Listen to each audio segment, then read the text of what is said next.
Yeah. Turn me up. Yes, sir. I'm back in the building, man. We got some breaking news right now. Breaking news, baby. Talk to me. What's up, bro? WWE and UFC finally merged.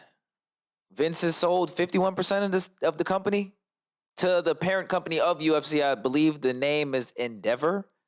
That's some big news coming out of night 2 of WrestleMania. I was not expecting this, right? So I went to work today. I'm doing my thing. I'm not paying attention to Twitter. I'm not on YouTube. I'm not posting any videos. I'm not, my phone's not going off. I don't have notifications on. Go take a break around 2 o'clock. I see that, that WWE sold. Instantly start thinking, what does that mean for Peacock? Are they going to not use Peacock anymore? Are they going to come up with a new streaming service? Now I'm automatically thinking, all right, we got cross promotions about to be happening, right? You got some Izzy on WWE, maybe, Then I thought about it again, right? Yeah, I remember that event, that UFC event that Vince, Stephanie, I believe Triple H, Nick Khan, and Pat McAfee went to. I forgot what I feel like it was after WrestleMania last year. I'm not too sure, but I think it was. I think that's probably when they started to do that whole WWE thing.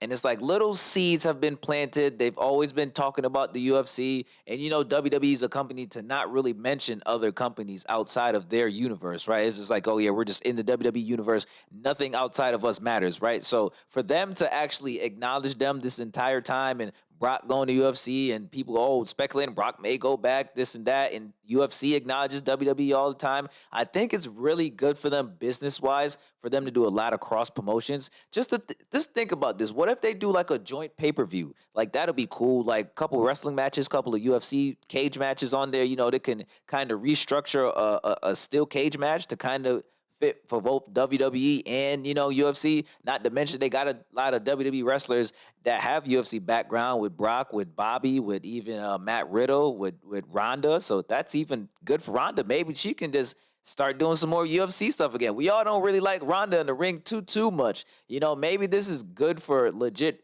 combat fighters to kind of do a little bit of both. People in UFC don't really understand the storyline aspect and the believability and believing in a character. And the people in WWE, a lot of fans don't like the legitimacy. They think it's fake all the time. When, hey, you guys should check out Finn Balor's latest Instagram post. I'm sure you probably won't like it, but you know what I'm saying. I just wanted to start off with that. But let's talk WrestleMania, man. This is Rims and Ropes episode 10, or is this 9 or 10? It don't matter. This is WrestleMania edition. I'm not talking no basketball in this episode. Strictly WrestleMania, strictly night 1, night 2, what I think may happen on Raw after Mania. Let's start at the head of the card, or the tail of the card, the top of the card. Your tribal chief, Roman Reigns, he retained successfully against Cody Rhodes. It was a really, really, really good match. It had me at the edge of my seat a little bit, even though I know Roman was going to retain. I know a lot of people didn't think Roman was going to retain, but what do they know? Why in the world would WWE ever think of taking that belt off Roman for a guy like Cody Rhodes, who just got there not too long ago and didn't really put too much work in? He built up his entire stock in AEW. You think for once he's going to come over here and take the belt off of Roman? You got me tripping, buddy. But that was a good match. I like that everybody got some spotlight in that match. Now, one thing that a lot of people don't like to mention about Roman Reigns, or the thing that they do like to mention, is like, oh, he always has help. We always have people around him. Like, he doesn't do anything for himself. He doesn't do anything by himself. Name somebody else that can get that many spots off in a WrestleMania headline, right? Usos got a chance to be in the spotlight. Sammy and Kevin came out, dealt with them. Solo was out there pretty much the entire time with him. Paul's been out there. Cody, of course, did his thing, whatever. It was a good match, though. Like I said, it went around 30, 35 minutes, including interest and all that. It was probably like a good 45, 50-minute little segment. It was really good. I like that Cody didn't really look weak at all. Like, Cody looked pretty strong. It gives them an opportunity to build upon the next year or so with Cody, and then he finally could probably take the belt off of Roman within the next year or so. Speaking of next year or so, y'all may dislike me for this, but I'm going to say it right now. Roman Reigns is not going to lose that title for another year. Maybe 2025, that belt finally comes up off of him. And with this new UFC merger, they don't really flip flop champions like that. Like they literally have to, the champ has to literally lose for them to take the belt off of him. So I think just having that legitimacy from the UFC as far as like they have long title reigns, Roman is already fitting the mold of that. Roman should not lose this title for the next year. You build up Cody within this year, have him chase and chase and chase and chase. And then finally, maybe next WrestleMania, maybe next SummerSlam, you take that bet off of Roman. He's just getting started. I don't know if you guys have watched any of his interviews leading up until WrestleMania, but he's not like telling stories. He's not making up stuff. He's legit living his real life and just adding some sauce on it. So y'all got to deal with that. And with that being said, man, prepare for this next year run of Roman Reigns. He said in the presser he's just getting started. He's only in the third inning. He's gonna have that title for a long, long time. 3-4 years. He deserves a presidential run. Give it to him. Speaking of run, the Usos' run is officially over. Sami Zayn and Kevin Owens capture the Undisputed Tag Team Championships. It was a good end to that chapter of their story, but just the way that Sami and Kevin came out in the main event to get Cody's back, it looks like they're heading either down the clash of a six-man tag for Backlash, or Sami Zayn and Kevin Owens are going to put the title back on the belts, and the Usos, they're going to run it back at WrestleMania Backlash. I do think that's a smart decision. You do want to kind of continue this feud a little bit. I would say around the summertime that maybe these two teams stay away from each other.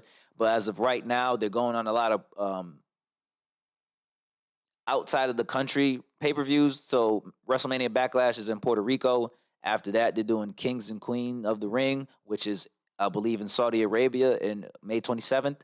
And then after that, they're going to London for Money in the Bank. You want to make sure all your marquee guys are on them cards. You need the big matches. You know, these are larger than life characters. Sami Zayn is probably the hottest person in the company outside of Roman and right next to Cody Rhodes. You want to make sure these guys are on in the ring in the same time. So maybe we're looking at a six-man tag. Maybe, you know, you get a tag team matchup back. I don't know what Roman's going to do. I'm not sure if Roman's going to be on WrestleMania Backlash. I can see him doing that six-man thing. Just, you know, it takes some load off of him. He doesn't have to, you know, put the bet on the line again because it is not so much of a premium pay-per-view, but it is going to be in Puerto Rico, hosted by Bad Bunny, so you would probably want Roman to do or be a part of that card some way, somehow.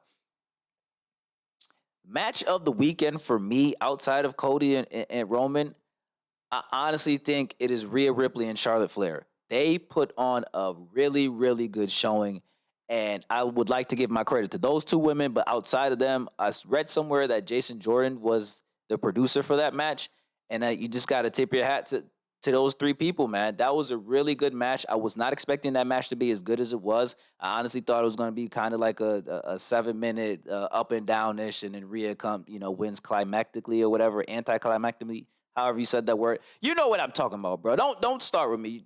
Don't laugh now. Hey, so I was really thrilled with that match. I honestly think it was like the sleeper of the weekend. Now, there was other matches that people probably liked, like the triple threat match, which I honestly thought was lackluster of an ending. Now, you had Sheamus and Gunther starting off the match, kind of, I believe. Well, Gunther kind of rolled out, and then Sheamus and Drew kind of did their thing, but I was kind of disappointed on how it ended. I thought it was going to be a little bit more edge of my seat type of back and forth, a bunch of near falls, but for Sheamus and Drew McIntyre to basically take each other out the equation and for Gunther to come in and kind of clean up the pieces, I was a little bit sad about that, but at the end of the day, still your champ. I have no problem with that. I did want Sheamus to get his WrestleMania moment, but Sheamus' career is not over. Maybe in another couple of years, he can probably get his IC title match. It's just hard to take the title off of Gunther right now, especially for a guy like Sheamus who's just putting on good matches, right? But he's not really the focal point of the offense right now, if we were to use some basketball terms here, right? So I thought that match was good. Bianca Belair and Asuka was really good. Seth Rollins and Logan Paul was a good match. We got a sighting from KSI.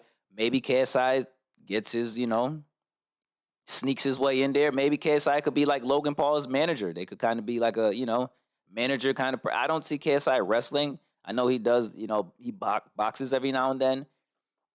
But I'm not sure. We'll see what happens after he took that nice announce table bump. Let's see if he really thinks about doing wrestling, or maybe it's not for him. He had a lot of cushion.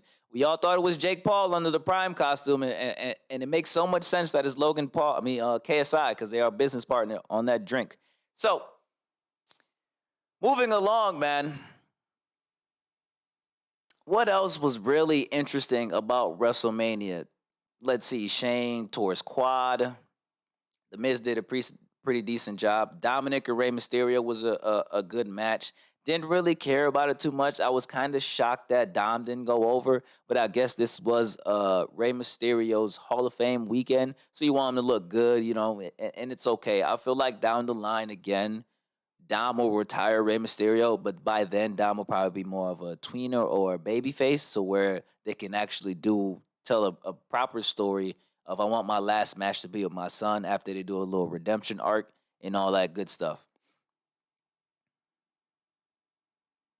Outside of that, nothing really stood out to me in WrestleMania. I'm thinking off the top of my head. I do these podcasts and just talk freely. I don't like to really have notes. I don't like to be structured because I feel like it takes away from my genuine fandom by taking notes. It turns into a job. Is not as fun. But just thinking about what else happened at WrestleMania, it was overall a good weekend. And tonight, man, Raw after Mania, it's time for the returns. It's time for the debuts. Do Randy come back and challenge Roman? Maybe that's for WrestleMania Backlash, or maybe that's for King of the Ring, whatever.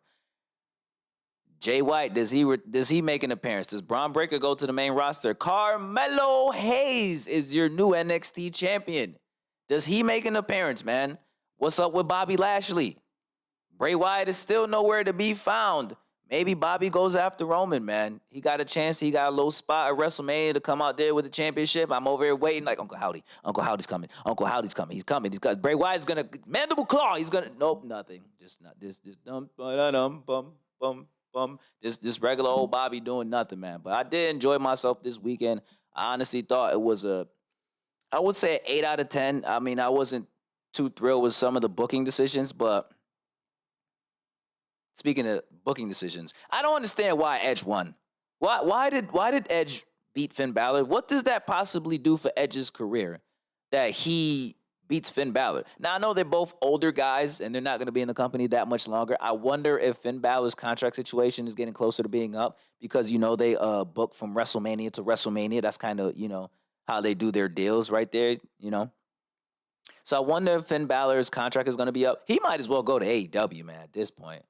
I thought Triple H was going to make sure Finn looks good. Now, leading up until, I guess, all of 2022 towards the bottom end, like after October, Finn was booked great, right? It wasn't until around the Royal Rumble where there was rumblings of Vince coming back into the company and taking over and making these booking decisions, and Triple H just got to eat it and can't do nothing about it. So maybe that's a thing. Maybe this Vince thing is true, and then today we see that he sold the company and all that stuff, or sold half of the stakes of the company away.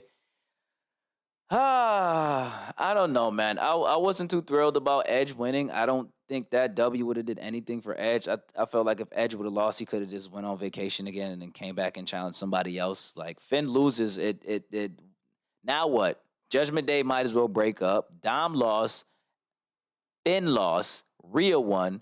We have one champ. Maybe today we get some some direction with the Judgment Day because they were doing so good. To where now it's just like a halt in the creative process to where it's like, I don't know what they really want to do with this group. Obviously, Rhea won the championship and she's going to start to do her thing. I'm not sure who her next opponent is. Maybe, like I said, it's an NXT call-up. Maybe it's not. Maybe she just starts to beat up on some people and, I don't know if she's going to, defend her championship at WrestleMania Backlash. We'll see what's going on Raw and SmackDown. But Rhea Ripley has her direction. They obviously are going to build Rhea to be strong. They're going to keep Rhea Ripley away from Bianca Belair. Those are their two, their 1A, 1B situation when as it comes to the future in women's wrestling. Angelo Dawkins had a really, really, really good moment in the showcase, which gives me hope that the Street Profit are definitely going to get back on track. I feel like they're going to start to piece together some wins. And like I mentioned before in my last video, they teased the Street Profit and the Usos. I don't know if they're going to get into a feud and the Usos are going to lose again. Is they're going to start to trickle down as they try to do this bloodline by the collapse type of story, which I don't think it's time for that yet. It's still too early. But like I said, the Street Profit are going to be back on track. I don't see them winning a championship yet unless they're going to split the titles. I'm not sure if they're going to split the titles, man. I've seen articles and rumors of them thinking of, not them thinking, but Triple H approving of new titles and stuff like that. I feel like they just need to keep it what it is. They walk around with the two belts. It shows prestigious. It shows a little bit of extra. You know what I'm saying? Like Roman just looks overly goated with his two belts. And now Sammy and Kevin look, they look really good with those two belts on. But like I said, that rivalry isn't over, man. It kind of just begun. Y'all let me know what y'all think about WrestleMania weekend. What was y'all favorite moment? What wasn't y'all favorite moment? Did y'all like what Snoop Dogg did? Snoop Dogg did the ugliest people's elbow ever. Yeah. No LA Knight on the card. Not sure what's going on there. Hopefully, Raw after Mania, we get some answers. We see some more progress. Let's get some new storylines going outside at the top of the card because we know Roman and Cody's definitely not going to be over. But maybe Randy makes an appearance tonight and kickstart this rivalry between him and Cody Rhodes. With that being said, guys, I appreciate everybody. Make sure y'all follow my TikTok. Make sure y'all follow me on Twitter, man. And talk to me when you talk to me, bro. I'm out of here. Yes, sir.